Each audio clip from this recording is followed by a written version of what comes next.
The vase was the only thing hiding me, tall, ugly, packed with fake lavender stems and dust, and somehow, that useless decoration kept me invisible while my wife ran her fingers down another man's sleeve. She giggled. Actually giggled. I didn't even know she still had that laugh. It had been years since I heard it at home. At our table, the one with the chipped corner and the burned-in coffee ring. All I ever got were yawns and scrolls through her phone. But here, under dim golden light, with a jazz trio playing in the corner and 2 glasses of wine sweating between them, she was someone else. Someone I didn't recognize. She leaned in like he was gravity, like her whole body had been waiting all week to tilt in his direction. And me? I just stood there, silent, paralyzed, completely, stupidly unseen. They were 2 bites into their steak. She picked off his mushroom and popped it into her mouth, like it was the most natural thing in the world. I don't think she even did that with me when we were dating. She hated mushrooms. At least, I thought she did. He wasn't even attractive. That was the worst part.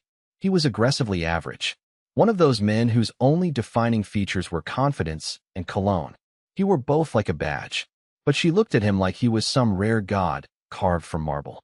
I wanted to scream, to slap the wine off the table and demand an explanation. Instead, I kept hiding behind the damn vase, my fingers digging into the menu stand like it was going to stop me from collapsing. And that's when she said it. She leaned closer, way too close, and whispered, "I missed you last night." My ears rang. I had been home last night, cooking, doing laundry, setting the alarm. She said she was tired. She said she needed sleep. But apparently, she needed him. He smirked. "Next time, leave your phone off." She laughed again. That stupid, glassy laugh. She touched his knee under the table. He kissed her hand. I couldn't breathe. I don't even remember walking up. My legs just moved, like my body had finally had enough of waiting for the rest of me to catch up. I stepped around the vase. And that's when she saw me. Her fork froze halfway to her mouth. She turned pale like she saw a ghost. The man looked up, confused. "Do we?" But I was only looking at her. And I said exactly 7 words. 7 words that made her drop the fork, that made the whole table next to them fall into silence, that made the music feel like it stopped mid-note. "You drop your ring in his pocket too?" That's what I said. Loud enough that the waiter 2 tables down turned his head. Loud enough that the people seated beside them froze mid-bite. But not so loud that I was screaming. No, I wanted her to hear every syllable with razor clarity. I wanted it to slice straight through her fake little fantasy moment. Her hand jerked back like she'd touched fire. She blinked, stunned, lips parting like she might come up with an excuse. An explanation. Anything. But nothing came. Her voice? Gone. Stolen by guilt. Or maybe by fear. The guy, Jordan, as I'd later find out, stood up like he was about to defend her. He puffed out his chest like a balloon ready to pop, and said, "Hey man, I think you're confused." I didn't even look at him. He was background noise. Wallpaper. This wasn't about him. This was about the woman who'd promised me forever but traded it in for dim lighting and someone else's cologne. She finally spoke. "What are you doing here?" What was I doing there? Really? "I was home," I said. "Where you said you'd be tonight. Doing laundry.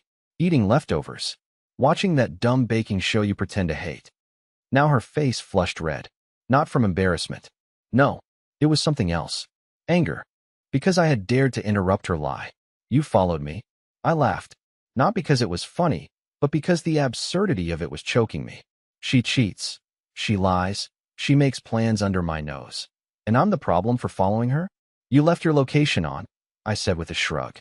"Guess he's not the only thing you forgot to turn off." That got a laugh from someone at the next table. Not loud, but enough. She noticed. Her eyes shot to the side like daggers, then back to me. I could see the cracks forming, her face twitching, hands fidgeting with the napkin like it might shield her from the judgment spreading through the room. "Let's talk outside," she whispered, trying to regain control. "No," I said firmly. "Let's talk here. Let's talk where you told him you missed him last night.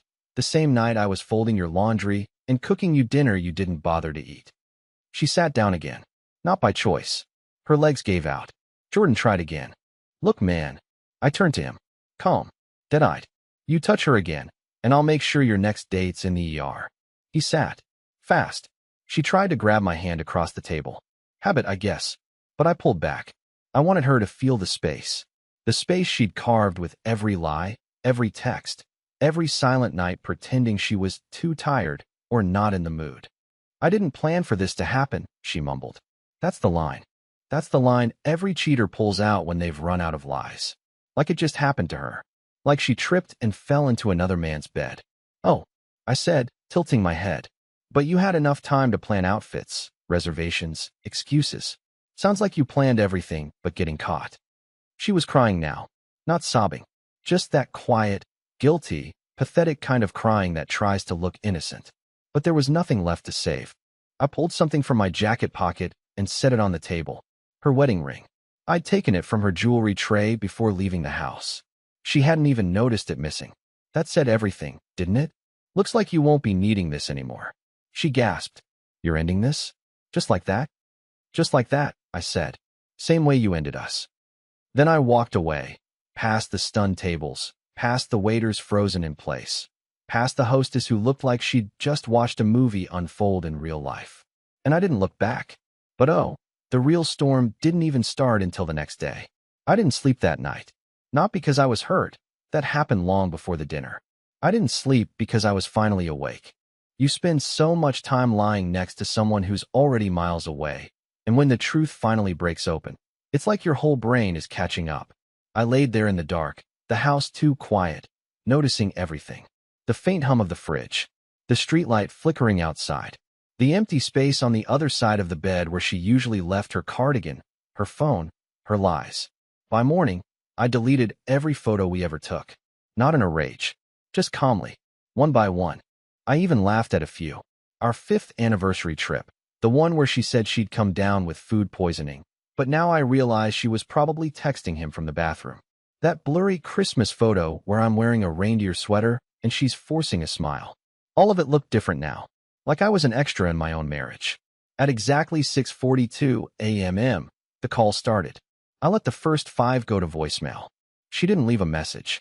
The 6th one I picked up just to hear how she'd spin it. "Glenn." Her voice was shaky, but still trying to sound composed, like she hadn't been caught fondling another man's knee over steak frites. "You left your ring on the table," I said flatly. I know," she whispered. "Can we please talk?" "You mean lie some more?" "No. I need to explain." I didn't say anything. Silence is a mirror, and she was looking straight into it. "It was a mistake," she said. "He means nothing. It was just," she trailed off. "Convenient." I offered. "Don't do that," she snapped suddenly. "Don't twist everything." I almost laughed. Twist everything? She was the one who twisted our vows into knots behind my back and was now upset that the rope was choking her. "Where are you?" she asked, and I could tell it was killing her not to know. I didn't answer. That made her panic. "Please, come home. Let's talk this out like adults." "You want adult conversation?" I asked calmly. "Then tell me how long this has been going on.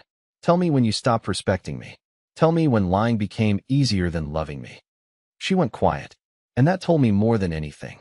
I hung up, and that's when things really began to spiral. An hour later, I was in the garage pulling down boxes from the top shelf, the ones she made me keep in case she ever wanted to remodel her office. Well, she could remodel it from somewhere else now. I packed everything she ever claimed as hers into 4 boxes. Neat, labeled, emotionless. I even included that stupid clay mug she made at a pottery class and insisted on keeping, even though it leaked. Then I called her sister. "Megan," I said, "I'm dropping off a few things at your place. Hope you've got room." Her sister didn't even ask what happened. She just said, "I'll be here." So I loaded the car, drove across town, and left every piece of her betrayal on Megan's porch without a word. But just as I was backing out of the driveway, my phone buzzed. A text from a number I didn't recognize. It read, "You deserve better. You should know the full story." And suddenly, this wasn't just about my wife anymore. It was about someone else watching the wreckage and ready to pull me deeper into it.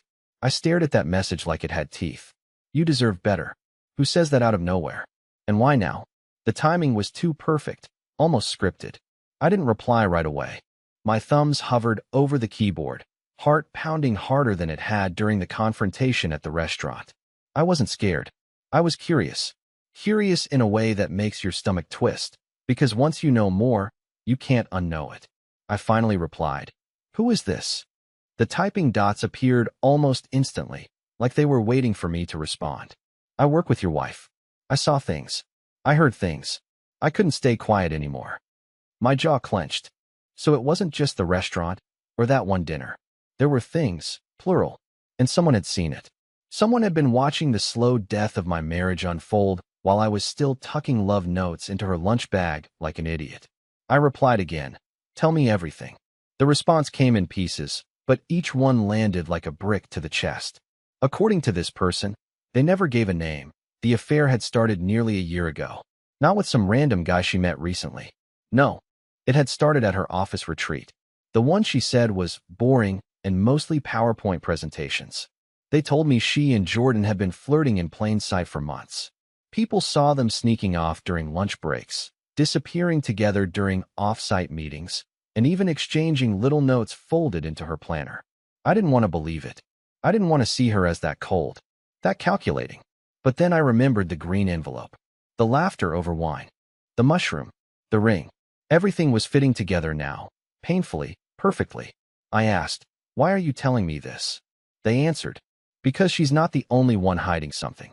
And you're going to find out anyway. Better from me than from her." I froze. What the hell did that mean? Before I could ask, another message came through, a photo. It was a grainy image, probably taken from a distance, but I could clearly see the shape of my wife leaning into Jordan outside their office building. But it wasn't just the two of them. Behind them, looking furious, was her boss, a tall woman named Callie who I'd only met once at a company dinner. Apparently, she hadn't been in on the secret either. I replied, "Why does this matter now?" And the answer I got? "Because someone filed an HR complaint against her. There's an investigation. If you think she's panicking now, just wait." My hands went numb. So this wasn't just infidelity anymore. It was workplace misconduct. And now it wasn't just me who had been betrayed. It was her entire office, too. I sat there in my car, staring at the screen, barely breathing. I had come to terms with the affair. But this was a whole other storm. One I hadn't seen coming. Then, another message came in. Short. Final. Check your email. There's more. I opened my inbox. And what I found there changed everything. The email had no subject line, no greeting, just one attachment, a zipped folder titled Tuesday. My hands shook slightly as I downloaded it. I had no idea what to expect. Pictures? Screenshots? A confession? What I didn't expect was video. Inside the folder were 3 short clips. Security camera footage, judging by the angles and timestamps. All from the same afternoon, just 2 weeks ago. Her dentist appointment. I remember because she had mentioned it 3 times that morning, almost like she was rehearsing the alibi. The first clip was from the parking garage under her office. I saw her walk in, alone, in that dark green blazer she said made her feel too corporate. She had clearly changed her mind about that, because there she was, makeup flawless, hair freshly done. She looked excited. I didn't recognize that expression. Not anymore. The second clip hit harder. It showed Jordan already waiting beside her car. He leaned on it like he owned it. The second she approached, he pulled her close. Not like a friend, not like a colleague, but like someone with no fear of being caught. Their kiss lasted nearly 15 seconds. I counted. My brain actually made me count it. Like measuring the depth of the betrayal would help me feel more in control. The third clip was shorter. Them getting into the car together. Her in the passenger seat. Him behind the wheel. And then, driving off. There was no dentist appointment. There never had been. I sat frozen in my car, parked in front of her sister's house with the boxes of her belongings still in the trunk. I didn't know whether to scream or laugh. I had spent months, blaming myself for her distance, for the silence, for the lack of intimacy. I tried harder. I made dinners, planned weekend trips, apologized for things I didn't do just to ease the tension. And all that time, she was off having weekday rendezvous in the back seat of our car. I forwarded the email to myself, then deleted it from my phone. I wasn't sure why I did that, maybe out of some pathetic instinct to protect her. But that instinct was starting to die. That afternoon, I didn't go home. I drove to the one place she never wanted to visit, my parents' old cabin by the lake. She always said it was too dusty, too remote, too boring. Maybe that's why I loved it. There, I finally let myself fall apart. I yelled until my throat went raw. I threw one of her sweaters into the fire just to see if it would make me feel anything. It didn't. That night, While sitting on the dock, my phone buzzed again. It was her. Please call me. I need to talk. It's serious. I didn't reply. 10 minutes later. Something happened at work. I think someone's trying to ruin me. Another buzz. Did you tell Callie? And finally, please, if you ever loved me, don't do this. The irony almost made me laugh. If I ever loved her. Like my love was a switch I'd flipped off for fun. Like it hadn't been bruised, battered, and dragged through a year-long lie. I turned off my phone. But the next morning, I woke up to a voicemail that made my blood run cold. It wasn't from her. It was from Callie, her boss. And what she said opened a door I didn't even know existed. The moment I pressed play on the voicemail, I knew this wasn't going to be a typical workplace courtesy call. Callie's voice was clipped, cold, almost surgical. There was no hello, no small talk. Just this. Glenn, I don't know how much you know or how involved you are in what's happening right now, but I need you to understand something very clearly. Your wife is about to lose everything, and she's dragging people down with her. My hand froze around my coffee cup. I wasn't expecting that. I thought maybe a warning, a heads up about the HR complaint. Not this. She continued. There's an internal investigation underway, but the issue isn't just the affair. Jordan lied about his relationship status on company forms, and your wife used her seniority to cover it up. That's grounds for termination for both of them. And worse, if we get sued by the client over that presentation Jordan screwed up while the two of them were in a hotel room, she could be held personally liable. My stomach dropped. I hadn't heard anything about that. A client? A botched presentation? Glenn, Callie said, her voice lower now, more personal. I know we barely met, but I always had the sense you were a decent guy. You deserve to know what kind of professional mess she's made. And you should also know this. She's already trying to pin it on Jordan. She's painting herself as manipulated, coerced. There's talk of legal action. I paused the message and stared out the window at the still lake. The reflection of the trees didn't even ripple. It was all too calm, too still, like nature itself was holding its breath. My wife, the woman who once cried when we missed a mortgage payment, was now playing legal chess to save her skin. Not just cheating on me, but rewriting the script, making herself the victim. I'd seen her do it before. With friends. With coworkers. But I never thought she'd turn it into an actual weapon. I replayed the voicemail, this time noticing something I missed the first time. Callie's tone. She wasn't just warning me. She was angry. And that told me everything.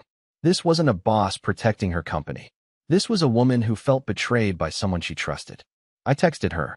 Thanks for the message. I want to help, but I need to know everything. She replied within minutes. Then you need to meet me. In person. I'll send the address.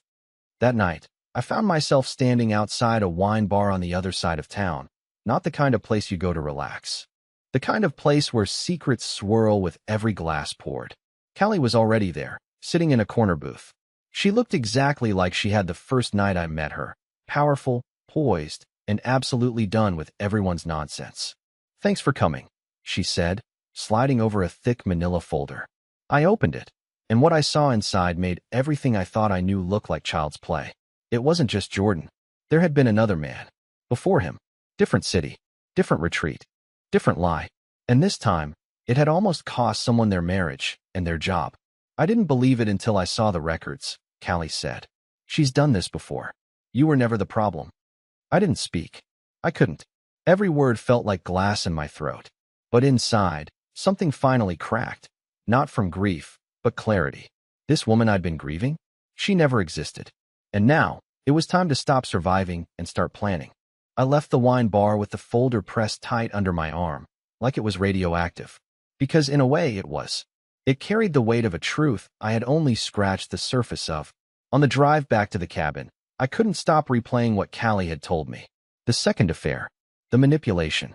The half-buried HR complaints that had been swept under the rug because my wife was likable, charming, and high-performing. She knew how to work a room. She knew how to smile and apologize just enough to make people doubt their instincts. And I had been the biggest fool of them all. The folder included everything. Copies of anonymous complaints, timelines, email exchanges. One email in particular burned into my brain.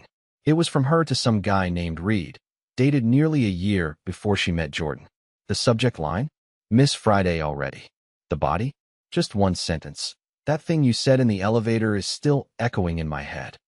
That was during the time she told me she was burned out and needed space to find herself. I remember because I slept on the couch for 2 weeks straight so she could recenter. What a joke. When I got back to the cabin, I didn't cry. I didn't rage. I sat in silence and did something I hadn't done in months. I took out my old leather notebook and started writing. Not just about her, about me, about how I had disappeared inside a marriage that treated my loyalty like a blank check, about the quiet sacrifices that no one applauds, about the nights I stayed up waiting for someone who was already somewhere else. I wrote until the sun started to rise. Then I made a decision. No more hiding. No more reacting. I was going to take back control, not just emotionally, but legally, financially, and publicly. The first step? I met with a lawyer. A good one. Not the cheapest, but someone who didn't flinch when I told him I wanted out. Clean, fast, and quiet. I gave him everything. The affair, the work investigation, the financial lies, the hidden credit card she swore was for emergencies only. He nodded through it all like he'd heard versions before, but something about this case made him pause. He told me the workplace evidence might be useful, even in divorce court. The second step? I made a few calls to her coworkers. Not to destroy her, but to confirm Callie's story. What I got back shocked me. 3 people said she'd flirted heavily during conferences. 1 admitted she'd been warned, unofficially, to cool it after a client dinner that went too far. 1 guy, a temp, told me she cornered him once after drinks and said she loved a good secret. The woman I thought I married wasn't a mistake. She was a stranger. And now that stranger was calling me again. Non-stop. Texts. Missed calls. 1 voicemail that was just her breathing, shaking, and whispering. Please, please, Glenn. I didn't respond. But I knew she was spiraling. Especially after what happened next. Because as my lawyer filed the paperwork, and I finally started pulling money into a separate account, I got a call from Megan, her sister. Glenn, she showed up here. Screaming, crying, saying you were destroying her. What's happening? I paused, then said quietly, she destroyed herself. I just finally stopped pretending it didn't happen. Megan was silent for a moment. Then, she said the last thing I expected. She doesn't know I know, but I saw her with Jordan. A month ago. I didn't say anything because I didn't want to blow up your life. I guess it blew up anyway. Yeah, it did. But the final explosion? That was still coming. And she was about to walk straight into it. The day the divorce papers were delivered, I wasn't at the house. I was 2 towns over, signing a lease on a small office space I'd secretly been working toward. Turns out pain is an excellent motivator. I'd taken my experience in IT and finally built the freelance business I'd always dreamed of. Clients were steady, reviews were glowing, and the numbers in my new solo bank account finally made me feel like I could breathe again. Freedom is quiet at first. Almost too quiet. Like you don't trust it. But then you start waking up without that ache in your chest. You start cooking for one and realizing it's not lonely. It's peaceful. You start listening to music in the car again instead of dead silence or rehearsed arguments in your head. 3 days after the papers were delivered, she came to the house. Megan had warned me. She's falling apart, she said. She thinks you're going to forgive her eventually. But I wasn't even angry anymore. I was done. When she knocked, I was inside, packing the last few things into boxes. I was moving into a new place across town. A fresh start. She didn't know that part. She knocked again, then rang the bell, then called my name. But I didn't answer. I stood behind the curtain and watched her through the small slit in the blinds. She looked like a version of herself I hadn't seen in years. No makeup, puffy eyes, pacing, nervous. She clutched her phone like it might save her. She stayed for 10 minutes. Then, finally, she left. I didn't feel triumphant. I didn't feel cruel. I just felt free. A week later, the divorce was finalized. The fallout at her job was worse than she'd let on. She was forced to resign, quietly, in exchange for avoiding public HR hearings. Jordan was fired outright. I didn't follow the rest. It wasn't my story anymore. As for me, I moved into my new apartment, with windows that looked out over a park where kids played and the world kept turning. I planted new routines. Coffee at sunrise, evening runs, long weekends with friends I'd neglected while trying to hold together something that wasn't real. And one afternoon, while setting up my desk in the new office, my phone buzzed. A message from an unknown number. Saw your website. You built something amazing. If you're taking clients, I'd love to talk. It was from a woman named Riley. A referral from a friend. Smart, direct, professional. Our first call lasted 30 minutes. Our second call was scheduled for work. Our third, just to talk. Funny how life breaks you, then rebuilds you better than before. I lost a marriage, but I got myself back. And somehow, in the wreckage, I found the foundation for something real. Maybe even something worth loving again.